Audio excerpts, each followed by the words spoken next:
Woj reporting that there is little to no interest in Kyrie amongst teams that make sense. So take out the Pistons, for example. Makes sense. Yeah. Right. He goes on to explain that the Mavericks are in the driver's seat to re-sign him. So we'll get to the Mavs side of this in a second, Brew. Are you surprised that there's a limited to no market for Kyrie? Unfortunately, no. I would actually be surprised if there was a big market for robust Kyrie. market? Right. I actually wrote down robust market. I would be surprised. All right. Sometimes I wasn't an English major, and I can think of those things. Go ahead. And it's sad because Kyrie Irving is one of the greatest, most skilled individual players of this generation. I mean, he's phenomenal, right? But he checks every box on the red flag meter. Okay. He really does. Aside from criminality, aside from guys who get arrested or stuff like that. He's not a bad guy. Not a bad guy, like but everything else, yes. I mean, off the court distractions, check. Yeah. Putting money ahead of winning, check. Because last year, you can scoff all you want. No, you can't let go of the Nets Nets. had something going. You can't let go of the Nets. They were 18-2 at one point with him and Durant doing their thing. The defense had improved under Jacques Vaughn. They had it going, and because they weren't going to give him the long-term max extension, he bailed. Okay? Check. Negative impact on winning. Knicks, Mavericks, I got to give you this. They were in the 5th seed, and they were right there as a contender in the West, and they fall to the 11th seed. They go 5-11 with Kyrie and Luka Doncic. And then here's the thing. Because of all of that, we don't even talk about anymore the fact that Kyrie's injury prone. I almost thought you were going to leave it out. Like, people forget about that he's averaged missing 40 games over the last 4 seasons. 40 games. So I remember, and I've said this before, back in 2019, was it when he and Durant went to the Nets? There were GMs telling me, most teams would not have even taken Kyrie then. So that's what I wanted. Before. Exactly. Right? And now, so that's before the Vax problem, before the controversy with the Hebrews to Negroes documentary, before a lot of injuries, and they still weren't going to take him unless Durant was coming along. So now, no, I'm not surprised at all. You took the words out of my mouth there at the end. 5 years ago, there was a limited market. 5 years ago.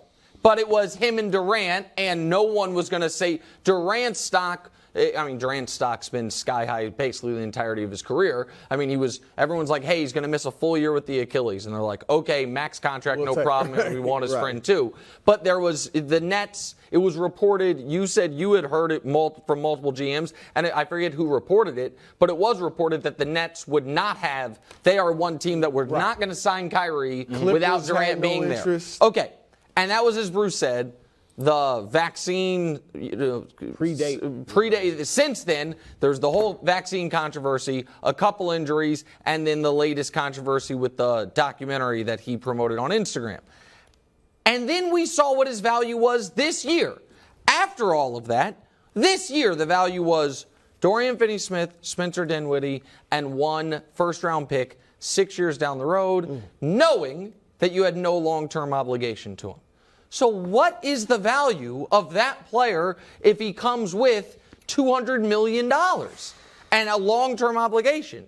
So no one should be surprised that there is a limited, if any, market at all. And I tried to go through the list, and I came to the same conclusion that Brew and I came to, or that we all came to when we did this a month ago. Contending team that might say, you know what, screw it, I'll do it. The only one that I could come up with other than Dallas, and the Lakers have no way to do it, is Miami. And I don't think Miami's doing it. Like Miami, that's not a sure thing. No. But everyone else you can correct. Right. Everyone else you can just cross Phoenix out. would have been intriguing had they not gotten beat. Right, but they're now impossible. We know Milwaukee's not doing it. He's not doing Boston the second time, right? We know Denver's not doing it. We know that you go up. The Clippers, maybe they would want to. Literally impossible if you have Kawhi and Paul George still on the team, and I don't know they'd want to. So. And Miami would have to be some type of sign and trade. They'd have to give Kyle Lowry back. There'd have to be a bunch of machinations there.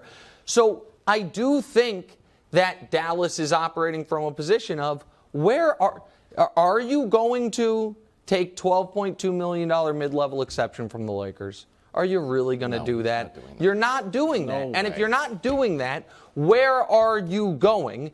And you said that Woj said what was the exact word? Teams that make sense. So Makes it's not sense. that there's no market, but because the teams with money, we've talked about it before, Houston, Orlando, Spurs, but you don't want Kyrie around your young guys. Like all these teams that are bad, Detroit, they got young players they want to that's grow. the thing. also doesn't make sense for Kyrie. Correct, but even if I think he would go to one of them though if they offered him the max. Right, just for the money. Yes, No. but I don't. But Just for the money, I think it's possible. But I think a bad team, there is no reason a bad team should want Kyrie Irving. There's no because I would. Here's the one caveat I would throw into that: if they don't have young players, like they're just bad. They don't have a lot of young players that people think might be stars. Well, I'm just saying a team in that position might bring him in to show off to the fans. Okay, sure. If that team existed, but I feel like almost all the teams that are really bad have been bad long enough at this point. Washington, but they shouldn't do that. Yeah, but Washington's doing the opposite. They're trying to right. finally tear it down. Right. Washington's the one example, I think, of a team that doesn't have any you're really right. young players. Chicago doesn't have the caps. Chicago's a team that needs point guard. They don't have the space. It's hard to find. All right, There's only 30 teams. 5-11 when Kyrie and Luka were on the floor. Ramona reporting that Kyrie will be taking free agent meetings with other teams. With who? I don't. It's just, hey, ask Ramona. He's going to take some meetings. Yeah. Fire up the Zoom. Get him on a plane. Let's have some face-to-face time. Luka. Mavs are supposed to be in the driver's seat, though.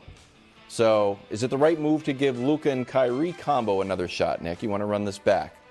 That's your team, man. It's your squad. Championship squad, according to you. I got it. That was previous. Hold on. The Clippers. I'm linked to the Clippers in perpetuity. Wait a moment, though. And the Nets. Correct. And yes, but okay, this is so frustrating. What? You know what, Wilds? This is the price I pay for being Mr. Consistency. It's because the Nets and the Mavs executed a mid-season trade. Mm-hmm. The Nets, the team Brew picked to go to the finals, and the Mavs team I picked to go to the finals.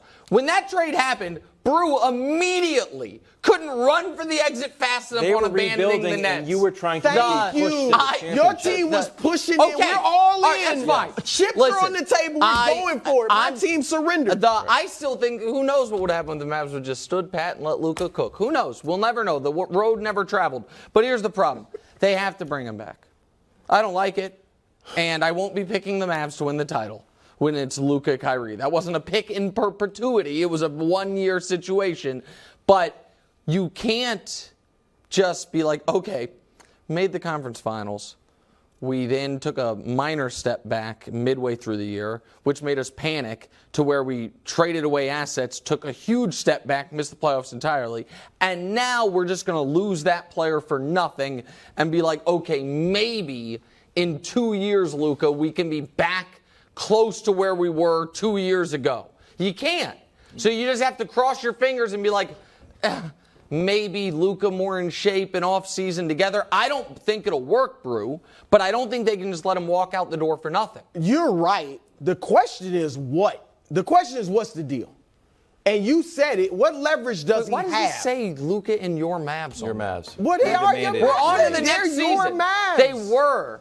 They're my ex. They're your Mavs. They're my, okay. You giving up Luka? No. I'll gladly take Luka. You can't take everybody's guy. No, he's running away. No. When's the last time he called Luka his son? My large adult Slovenian son? This is the first time in got months mad about that that. you So I tried to pipe it down.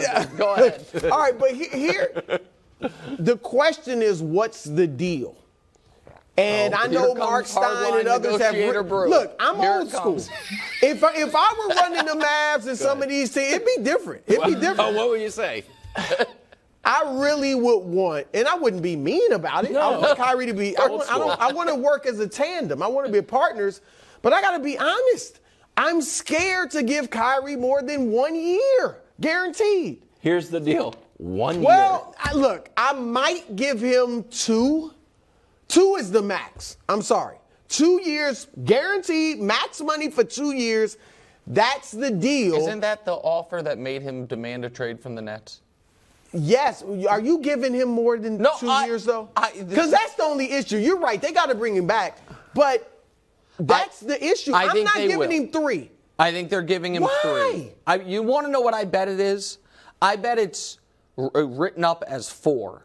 But it's the 3 fourth, with a team option? Well, that the 3 years fully guaranteed, and then either a partial or non-guaranteed. But why, Nick? You don't have – look, you said it yourself. He's not – if you give him a 1-year deal, this is part of my thing. I'll probably go 2 just to keep him happy somewhat. But if you give him a 1-year deal and he pouts or he plays horribly or he doesn't show up half the time – what's going to happen next offseason? Yeah, who's signing? But that's the problem with that, Brew, is that's like the mutually assured destruction thing, right? Which is you nuke us, we nuke you, the whole world ends. That's why nobody uses nukes. But that assumes rational action. He be in a prove-it situation. I get it, Brew. He's been in a He was playing well last year in a prove-it situation. Because they didn't give him the extension, and he blew it up. Well, yeah. And so you're saying he would come to the Mavs. Let's say he's a good soldier for the first 3 months of the season, and then he goes to the Mavs like, "Hey, we're the 3rd seed right now. I'm averaging 27. Luka's balling." How about that? How about extending me? How about what I'm saying is this is one of those things where it sounds like we disagree. I agree with you in principle.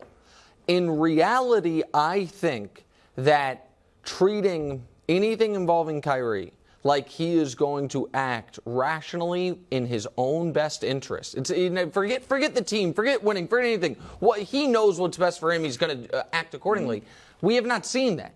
Like, I still believe to this day that so much of that controversy surrounding the documentary could have been ended immediately if Kyrie had told what I believe is the truth, which is, guys, I didn't watch the whole thing. Of course not. I wasn't even aware. I wasn't even aware. I don't believe that Kyrie's anti-Semitic at all. But I think he was just like, felt boxed in, was like, I'm going to punch out. And so I just think when you're dealing with someone who operates like that, assuming they are going to do things in their own best interest is a dangerous business. If you give him 3 years, and they still struggle, they play poorly, you said yourself it might cost them Luka. Yeah, I think so.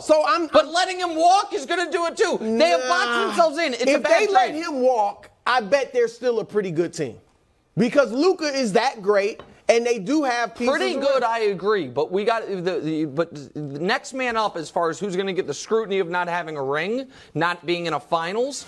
Luka's the next guy people are going to start. Luka and Embiid are the guys that are going to be on the clock this year. Good segment. Thanks, Wild. 2 years. No, not the one we just did. Our future one. This one was great, though. Thanks for watching. Subscribe here to get more from the show and to check out clips from other shows on FS1.